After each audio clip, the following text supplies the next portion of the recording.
దగ్గర టైం ఉండదు కాబట్టి ఇచ్చేసి వెళ్ళిపోతాడు. డబ్బులు లేవు కాబట్టి ఆ బట్టలు నచ్చితే వాడిని పోలేక బాధపడలేక నన్ను సతాయించి వాడు బాధపడి తీసుకొని పోతాడు. మరి అట్లాంటి వాళ్ళకి ఇది వేస్టేజ్ అవసరమా కాదా? అట్లాంటి వాళ్ళని డైలీ ఒక 5 మెంబర్స్ని ఫిల్టర్ చేస్తున్నా. జంగయ్య సార్ అయితే సూపర్ ఉంటుంది, రాసార్ అయితే కరెక్ట్ సెట్ అవుతుంది. ఇంకా చెప్పమా అట్లాంటి లీడర్స్ వచ్చారు నా కింద, వాళ్ళని పిలిపించిన నాకు కరెక్ట్ ప్లాట్ఫామ్ చెప్పనీక రాదు. ఎందుకంటే ఒక్క మీటింగ్ కూడా ఇలా 1-2 విన్నా. పిలిపించిన మంచి అప్లైనర్స్ ఉన్నారు. బీప్ మేడని కూర్చోబెట్టిన. స్కూల్ ఆయమ్మ నేను లాక్డౌన్లో నాకు స్కూల్ అందరికి బంద్ అయినట్టు నాకు బంద్ అయింది. కొన్ని హెల్త్ ప్రాబ్లమ్స్ ఉండే నాకు. దాని ద్వారా పాండు సార్ పరిచయం అయ్యాడు. నూనె చాయ్ పత్తా ఆమ్లా అల్వేరా వాడితే నాకు ఈ ప్రాబ్లమ్స్ సాల్వ్ అయినాయి మేడం. మరి నన్ను కూడా నమ్ముతాడు. నేను చెప్తే మీటింగ్ అవుతుందని చాలా బాధపడ్డదంట. బీబీ ఇట్లా బాగున్నావు నువ్వు, నీకు సమ్మర్ కదా నీకు ఏ ప్రాబ్లం అయితే లేదా అని అట్లా వాళ్ళ ఫ్రెండ్స్ అడుగుతుంటే నాకేం తెలియదు, ఒక మీటింగ్కి రాని ఇద్దరిని తీసుకుపోయి కూర్చోబెడుతుందంట ప్రసాద్. అట్లా ఏమైంది, ఒక 2 నెలలు 3 నెలలనే 13 ఏళ్ళు కష్టపడితే 8,000, 2,000 నుంచి స్టార్ట్ అయిన ఆమె లైఫ్. 13 ఏళ్ళు కష్టపడితే 8,000 అని చెప్పింది మీటింగ్లో మాట్లాడుతుంది. జస్ట్ నేను ఒక 2 నెలలు తెలుసుకున్నా, 3వ నెలలకు వచ్చేసరికి 11,000 తీసుకుంటున్నా అంటుంది మేడం. బాగుందా బాగాలేదా? అరే ఇంత బాగుందా? ఇట్లా మాట్లాడుతుందని నేను 2-3 సక్సెస్ లీడర్లు మాట్లాడే విషయాలు డూప్లికేట్ చేస్తున్నా ఎవరి దగ్గర, డౌన్ లైన్స్ కింద కొత్తగా వచ్చేటోళ్ళకి. మనం ఇందాక బాలం శ్రీనివాస్ సార్ గురించి మాట్లాడాం కదా. సార్ ఏమంటున్నా అంటే, నేను ఒక పంచాయతీ సెక్రటరీ ఓయూ క్యాంపస్లో ఒక 3 ఏళ్ళు నేను నా పిల్లలకు దూరం ఉండి నేను చాలా కష్టపడి చదువుకున్నా. నేను ఇక్కడ నుంచి చాలా లాంగ్ జర్నీ చేసి ఏమైందంటే నాకు ఒక బ్యాక్ పెయిన్, గ్యాస్ ట్రబుల్ అనేది వచ్చింది. మరి మన దాంట్లో ఉన్న సప్లిమెంట్స్ వాడితే బ్యాక్ పెయిన్ తగ్గింది, గ్యాస్ ట్రబుల్ తగ్గింది. కొన్ని ప్రోడక్ట్లు మా వైఫ్కి ఇస్తే కూడా కొంచెం తగ్గింది. ఇదేదో మనం చేయదగ్గ బిజినెస్ ఉన్నట్టుంది, ప్రోడక్ట్లు అయితే బాగున్నాయి, ఒక మీటింగ్ ఇందామని వచ్చిండంట. మరి ఫిక్స్ అవుతారా కారా? గవర్నమెంట్ జాబు 50,000 శాలరీ సార్ది. ఆఫ్టర్ ఆల్ హౌస్ వైఫ్లో ఏం చదువురాని వాళ్ళు ఒక 5-6 వేలకు కంఫర్ట్ జోన్ ఉన్న వాళ్ళే మస్తు ఫీల్ అవుతారు, నేను మస్తు బిజీ అంటారు. ఒక 50,000 జీతం ఇందాక సార్ అన్నట్టు, రవీందర్ సార్ అన్నట్టు, ఎవరైనా జాబ్ వదిలేసుకుంటారా సార్? అంత కష్టపడి తెచ్చుకున్న జాబ్. సార్ ఏమంటున్నా అంటే పార్ట్ టైంలోనే 60,000 తీసుకున్నా, ఒక 2 నెలలు సిక్ లీవ్ పెట్టి నేను 1,02,000 తీసుకుంటున్నా అంటుండే. ఎవరు? శ్రీనివాస్ సార్, ఒక గవర్నమెంట్ జాబ్ హోల్డర్. అక్కడ ఉన్న వాళ్ళు ఎవరు? ఒక హౌస్ వైఫ్ ఉంది, అర్చన మేడం ఉంది, బీబీ మేడం స్కూల్ ఆయం ఉంది, బాలం శ్రీనివాస్ సార్ ఉన్నాడు, ఆర్టీసీ కండక్టర్ పాండు సార్ ఉండు. అంటే ఒక్కరొకరు ఒక్కొక్క స్టైల్, ఒక్కొక్క ప్రొఫెషన్లో మీటింగ్లో మాట్లాడుతారు. కనెక్ట్ అవుతామా కదా? అరే ఏంది ఏం జాబ్ లేనాడు చేస్తలేడు, ఇది జాబులు ఉన్న వాళ్ళు వదిలేసుకొని చేస్తారంటే వీళ్ళు ముందు చూపు విజన్ చూసిరా లేదా? దీంట్లో నాకు అట్లా కనెక్ట్ అయిన విషయం కొన్ని పాయింట్లు, ఒక 20 పాయింట్లు 20 చెప్పాలని రూల్ ఏం లేదు, ఒక 5-6 దాన్ని డూప్లికేట్ చేసిన. వచ్చి నల్లకి మేడం ఉంది, ఫార్జానా మేడం ఉంది, ఏం చెప్పినాక ఇది సంగతి, నేను ఇట్లా వాడిన ప్రోడక్ట్లు బాగుంది, గ్యాస్ ట్రబుల్ కంట్రోల్ అయింది, వెయిట్ లాస్ అయినా చాలా బాగుంది, ఈ విషయం నువ్వు కూడా ఒకసారి ప్రోడక్ట్లు వాడని చెప్పిన, నాకు నచ్చిన స్టైల్లో నేను చెప్పిన.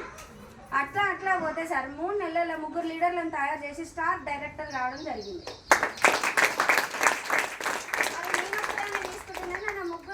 ఇప్పిస్తున్నాను ఆ డబ్బులు. మరి 3కి ఇప్పించుకుంటూ నేను ఒక 62,000 తీసుకున్నా. బాగుందా బాగాలేదా? మంచిగా ఉందా? మరి వాళ్ళ కిందకి ఇప్పియాలన్నా ఇప్పిద్దాం. అట్లనే కంటిన్యూషన్ చేసుకుంటా డైమండ్ డైరెక్టర్ అయ్యి దాంట్లో 82,000 హైయెస్ట్ చెక్ తీసుకున్నా. ఇంకేం లేదు, ఇంకా స్పీడ్ అయిపోయినా. చెప్తుంటే రోజు ఏదైనా తినగా వేపాకు తీయగుండు అని అంటారుగా, అవి తప్పేం కాదు. మాట్లాడుతున్నాను ఆల్రెడీ నాది బిజినెస్, మాట్లాడే బిజినెస్, బట్టల బిజినెస్, నోరు మూసుకునే బిజినెస్ కాదు అది. నేను సైలెంట్ అయితే ఓవర్ రాడు షాప్కి గిరాకి, అవునా కదా? అదే అక్కడ ఏం చేస్తున్నానో ఇక్కడనే జస్ట్ ప్రోడక్ట్ చేంజ్ చేసిన, ఆడ బట్టలు బంద్ చేసిన, ఇక్కడ వెస్టేజ్ ప్రోడక్ట్లు మాట్లాడుతున్నా. అంటే షాప్ ఏం తీసేయలేదు, ఉంది. అట్లా నేను ఇంకా 4 లీడర్లను తయారు చేసి నా అండర్లో ఒక 90 మందికి డబ్బులు ఇప్పించుకుంటా. లాస్ట్ మంత్ క్రౌన్ కూడా క్వాలిఫై, హౌస్ ఫండ్ కూడా తీసుకుంటున్నా. 1,08,000.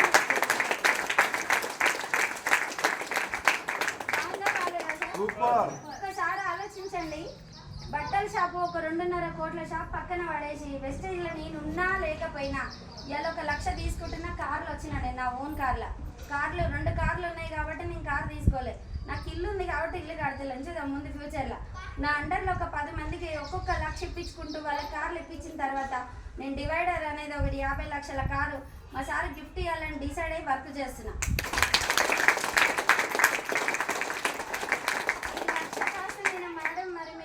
ఎట్లా ఈ టీం అంతా ఆగమైపోతుంది అని ఒక డౌట్ ఉంటుంది. సార్ 3 జనరేషన్ నామిని చూసి వచ్చిన నేను ఇక్కడ ఏదో చూసి రాలే. ప్యాసివ్ ఇన్కమ్ 90 కాస్త లక్షకు వచ్చిన నా విజన్ 90 కోట్లు. ఇక్కడ 90 రూపాయలు చూసినప్పుడే 90 కోట్ల విజన్ చూసిన. నేను 1 లక్ష ట్రావెల్ చేసిన జస్ట్ 1.5 ఇయర్లో. మరి నేను ఇప్పుడు లేను, నా కింద ఒక 14,000 మంది నెట్వర్క్ ఉంది నా కింద. మరి మళ్ళీ డిసెంబర్ వరకు అది డబల్ అవుతుందా, ఉన్నది పోతుందా, డబల్ అవుతుందా? డబల్ అవుతుంది కదా. 1 లక్ష పోతే 2 లక్షలు వస్తాయా రావా? కానీ నేను డిసైడ్ అయినా 3 నుంచి 4 లక్షల మధ్యలో చెక్ తీసుకోవాలి. ఇప్పుడు ఎవరైతే 10,000 కడుగురో డిసెంబర్ వరకు 1 లక్ష, 20,000 కడుగురో ఎవరైతే 1 లక్ష పైన, 50,000 తీసుకున్న వాళ్ళకి 1 లక్షన్నర వస్తుందా రాదా? మరి నా టీం డెవలప్ అవుతున్నప్పుడు 14,000 కాస్త 30,000 మంది అవుతారా కారా? నేను లేకపోతే మా ఆయన, మా సార్ లేకపోతే నా కొడుకు, వాడు లేకపోతే వాని కొడుకు. 3 జనరేషన్ నామిని. నా బట్టల షాప్ ఉందా, ఆ సార్ జాబ్లు ఉందా? సార్ మీ జాబ్లు ఉందా సార్? 3 జనరేషన్ ఉందా? అయిపోయింది.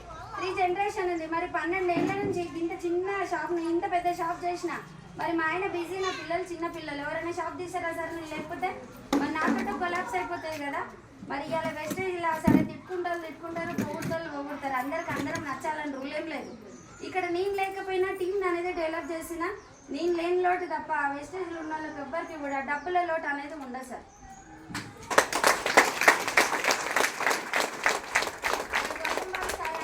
అనౌన్స్ చేసిండు, అప్పు కిత్తా ఉన్నా ఉత్తలేలో, అప్పు కిత్తా పైసా చాయ్యే ఉత్తలేలో అంటున్నాడు. బాగుందా బాగాలేదా? మన ప్రపంచంలో మట్టి ఎంత ఉందో, నీకు డబ్బులు అన్నీ, నీ దమ్మున్నంతగా ఒక అంటుండు. కిందనికి అదే చెప్తుండు, నీకు చేతనైతే నీ పైన కన్నా ఎక్కువ తీసుకో అంటుండు. బాగుందా బాగాలేదా? నాకు నచ్చిన లాంగ్వేజ్ లో నేను చెప్పిన, మీకు అర్థమయ్యే లాంగ్వేజ్ లో మీరు చేయండి సార్. వచ్చిన కొత్త వాళ్ళకు నేను కొంచెం ఎక్కువ మాట్లాడుతున్నట్టు అనిపిస్తుంది. కొద్ది రోజులు మాతో జర్నీ చేసి మేడం చాలా తక్కువ చెప్పిందని అనిపిస్తుంది. ఏ సార్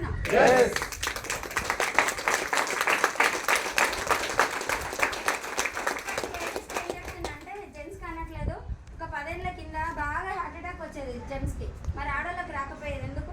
ఒప్పుకోవాలి విషయం. ఏదైనా ఇంత చిన్న విషయం మన అమ్మకు, నాయనకి, అక్క చెల్లెళ్ళకి, ఫ్రెండ్లకు, వాళ్ళకు అది జరిగేది ఎంతనో ఇంత పొడిగి చేసి బదలం చేస్తాం. నేను కూడా ఉండొచ్చు అందులో. నాకు కూడా మా ఆయన అప్పుడప్పుడు కోపం వస్తుంటుంది. నేను కూడా మా అమ్మగారికి ఇట్లా పీరాదు అవుతుంటాను. చేశాను. మరి మనకి ఏది రాదు, ఏ రోగం రాదు, బీపీ రాదు, షుగర్ రాదు, థైరాయిడ్ రాదు, మోకాళ్ళ నొప్పులు రావు, అన్నీ షార్ప్ ఉంటాయి మనకు. ఎందుకు? ఏదన్నా ఓపెన్ అయిపోతాం, అదే జెంట్స్ కి మరి ఎందుకు హార్ట్ అటాక్ వస్తుంది? షేర్ చేయడం అంటే నా పిల్లాన్ని బయట పెట్టుకుంటే నా ఇజ్జతే పోతుంది. అప్పు ఉంది ఒక 5 లక్షలు చెప్పుకుంటే నా వాళ్ళే పోతుంది. 5 లక్షలు అప్పు నాదంటారు. అవునా కాదా? ఇప్పుడు ఎగ్జామ్లో ఫెయిల్ అయిన అనుకో, నా గర్ల్ ఫ్రెండ్ దగ్గర నా ఇజ్జత్ పోతుంది అని చెప్పేసి పిల్లగాళ్ళు అట్టని అనుకుంటారు. అవునా కాదా?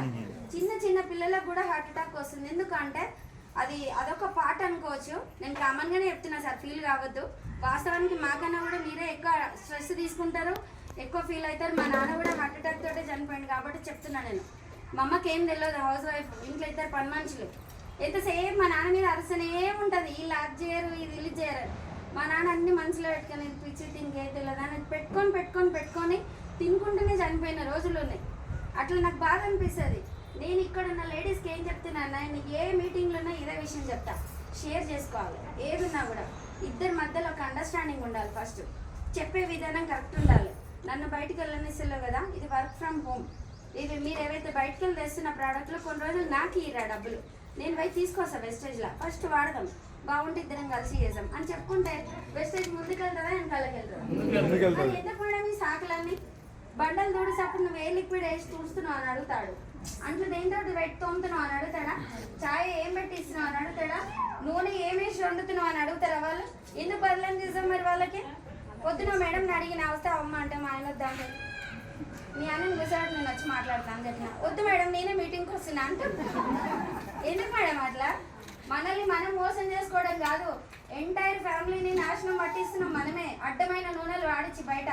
సరే ఇందాక చెప్తుండ్రు 120 రూపాయలకు ఏమంటారు ఒకటి ఆయిల్ ప్యాకెట్ వస్తుంది. సార్ నో మరి అది అవే పల్లీలు, 1 కిలో పల్లీలు తీసుకొని గిన్నెకి లీటర్ వస్తుందా?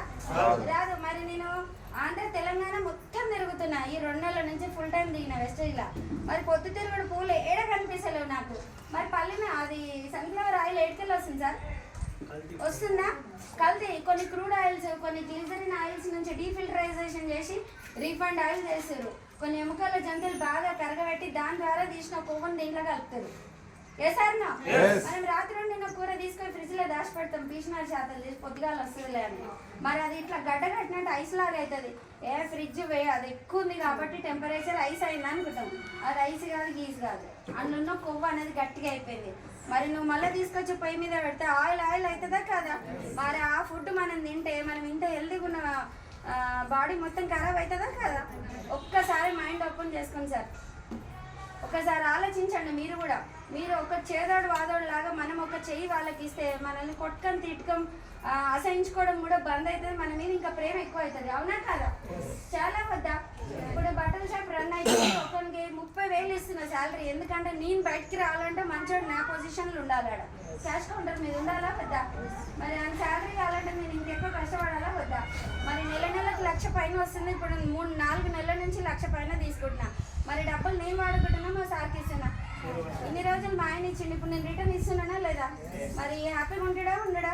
సరే దేనికో పార్టీగా అనుకో, లేకపోతే రెంటో ఇంకా దేనికో అవుతాయా కావా? సార్ ఏమంటుండంటే చేయరా, గట్టిగా చేయి, నీ కింద వాళ్ళకి మంచిగా ఇస్తున్నావు కానీ డబ్బులు ఉంటే రెస్పెక్ట్ ఉంటుందా? ఇంట్లో చిన్న ఫంక్షన్ అయింది మొన్న, మొత్తం అంటుంది అర్చన నేను ఇద్దరం ఉంటే మీరు ఇటుంటే ఇట్లా నే టీం ఆగమైపోయా, మీరు ఎవరు నేను చేస్తా పని అంటుంది. రెస్పెక్ట్ దొరికిందా లేదా? మనం ఎక్కడైనా వాల్యూస్ ఇచ్చి పుచ్చుకోవాలి. డౌన్ లైన్ లేని అప్లైనర్ లేదు, అప్లైనర్ లేని డౌన్ లైనర్ లేదు. టీం ఎక్కడైనా నెగిటివ్స్ ఉంటాయి, పట్టించుకోవద్దు. కోపం వస్తుంది, అప్లైనర్ మాట దిగుతారు, తప్పేముందంటే డౌన్ లైనర్ అలుగుతారు. మనం అప్లైనర్ ఒక మెట్టు దిగి ఏమైంది అసలు నీ ప్రాబ్లం ఏంది, మరి ఎందుకు ఫీల్ అవుతున్నాను అడుగుతా కూడా నష్టం లేదు. మరి టీం డెవలప్ అవుతుందా కదా? మరి నేను ఒక్కటే అనుకుంటున్నా, డిసైడ్ అయినా నేను నా అండర్లో 9 మంది కాదు, ఒక 2025 వరకు విజయవాడ పెట్టింది. ఇది 24 కదా, డిసెంబర్ కంప్లీట్ అయితే 25 నెక్స్ట్ డిసెంబర్ వరకు మినిమం 5 నుంచి 6 లక్షల చెక్ తీసుకుంటూ కింద నా అండర్లో 2 లక్షలు ఇప్పించుకుంటూ ఒక్కొక్క కారు మెన్షన్ చేసుకుంటూ పాండసార్ అండర్లో ఎంఎస్ఆర్ అసోసియేషన్లో ఇప్పుడు నా నుంచి కింద ఇంకొకరికి రాలే కార్లు మినిమం ఒక 25 కార్లు తీయాలి, లాంచ్ చేయాలనే ఆలోచనతోటి డిసైడ్ అయ్యి వర్క్ చేస్తున్నాను.